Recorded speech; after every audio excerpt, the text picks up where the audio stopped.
The rain was coming down in sheets that night when Daniel, a struggling single dad, heard the faintest knock on his worn-out wooden door. He almost ignored it. After all, it was past midnight, and his 6-year-old daughter Lily was finally asleep in the next room. But something about the sound, hesitant, trembling, made him open the door. There, on his porch, stood a young woman drenched to the bone, her arms wrapped tightly around herself. Her eyes were red from crying, her lips quivering. She couldn't have been older than 20. "Please! I just need somewhere to stay," she whispered, her voice breaking. Daniel's instincts as a father overrode his caution. He had little, barely enough to cover rent on the small house, but he couldn't turn away someone in need. "I don't have much," he said softly, "but I can offer you a room." The girl's relief was instant, tears streaming again as she nodded. She didn't tell him her name right away, and he didn't press. He just fetched her a towel, warmed some soup, and let her sit by the heater. From the hallway, little Lily peeked, her curious eyes locking on the stranger. "Daddy, is she staying with us?" Daniel smiled faintly. "Just for tonight."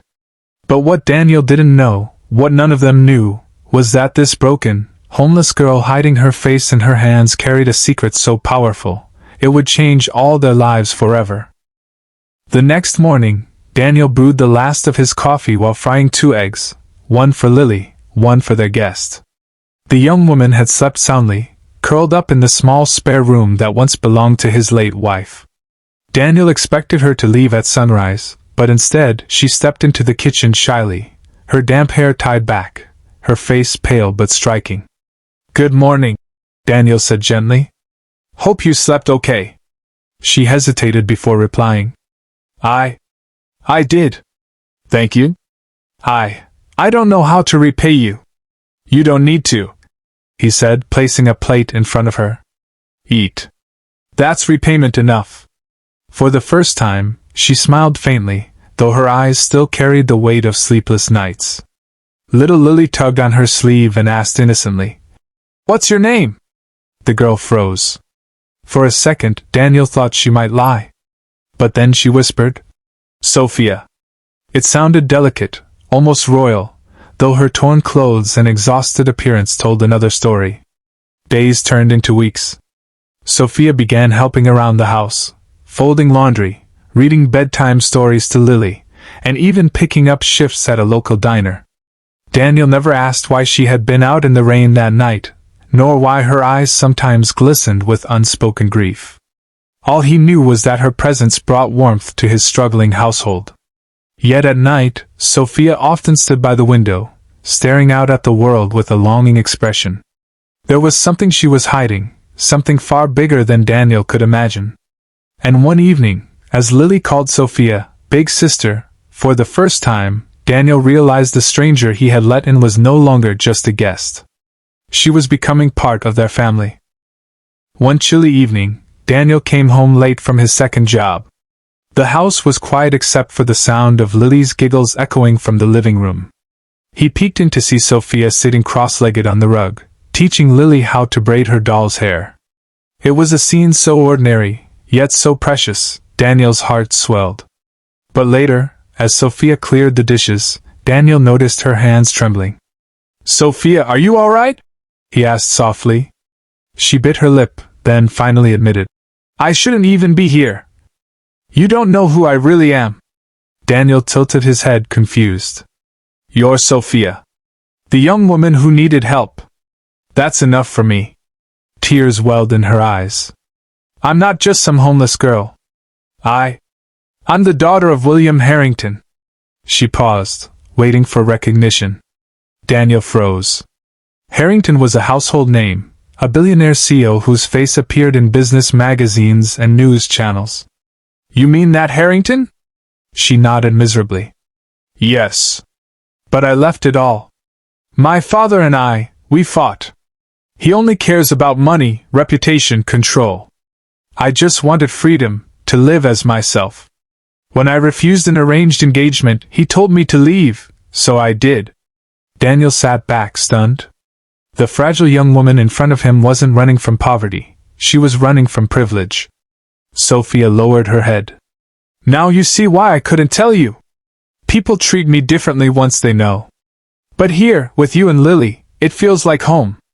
Daniel studied her silently, then reached out, covering her shaking hand with his own. Sophia, you're safe here. I don't care about your last name. You're family to us now. Sophia's tears finally fell, not of sorrow this time, but of belonging. Life slowly settled into a rhythm. Daniel worked hard, Sophia cared for Lily after school, and evenings were filled with laughter, simple meals, and quiet joy. For a while, it felt like the storm of the past had passed. But one afternoon, as Sophia walked Lily home from school, a sleek black car pulled up beside them. The tinted window rolled down, and Sophia's face went pale. Sophia Harrington, a stern voice called. It was her father's personal driver. Her heart raced. She grabbed Lily's hand tighter, whispering, "Keep walking." That night, Sophia confessed everything to Daniel, how her father had been searching for her, how her disappearance had caused whispers in the business world, how she feared he would drag her back into the life she had run from. Daniel frowned. "But he's your father. Won't he just be happy to have you home?" Sophia shook her head, eyes brimming with tears. "To him, I'm not a daughter. I'm a business deal. He'll never understand why I chose this life over luxury." Lily, overhearing, piped up innocently, "But you are family. You're my big sister."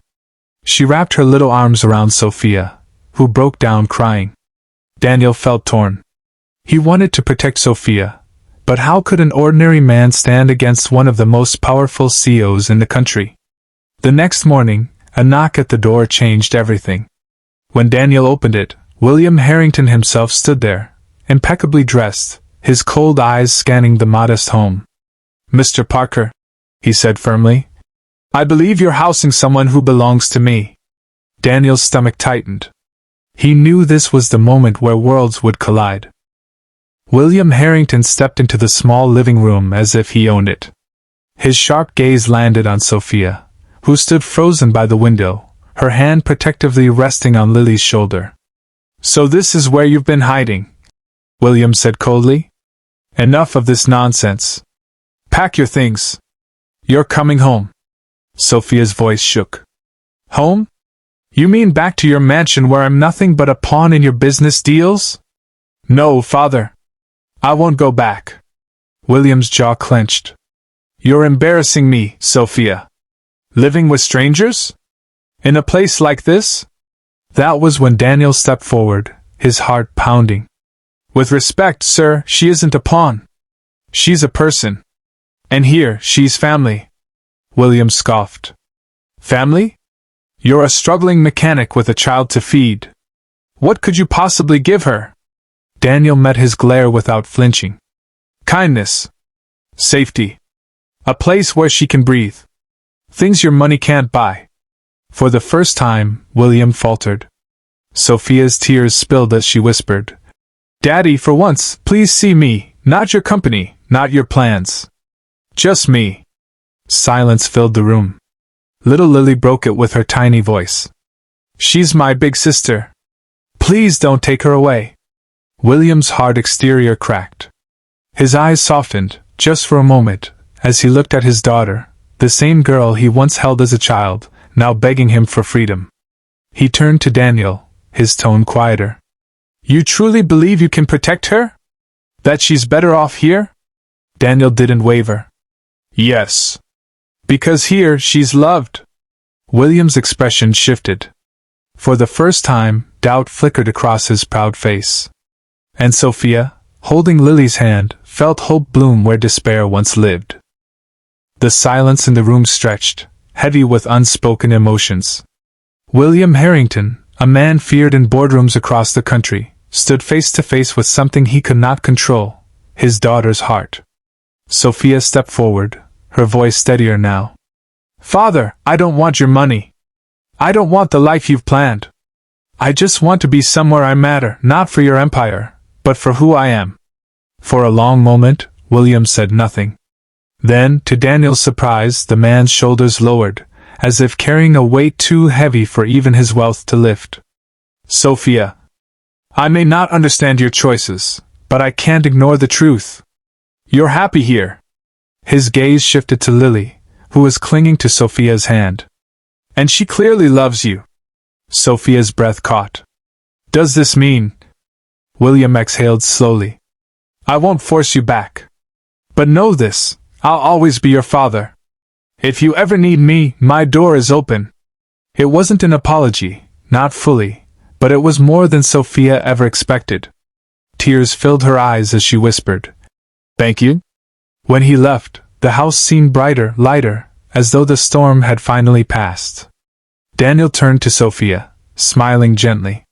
Looks like you're stuck with us. Sophia laughed through her tears, hugging both Daniel and Lily.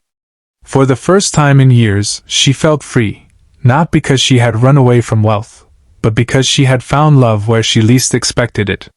In a modest home with peeling paint and second-hand furniture, Sophia discovered a truth her father never could. Real riches are measured not in dollars, but in kindness, belonging, and the courage to choose love over fear. It was not the end of her story, only a new beginning.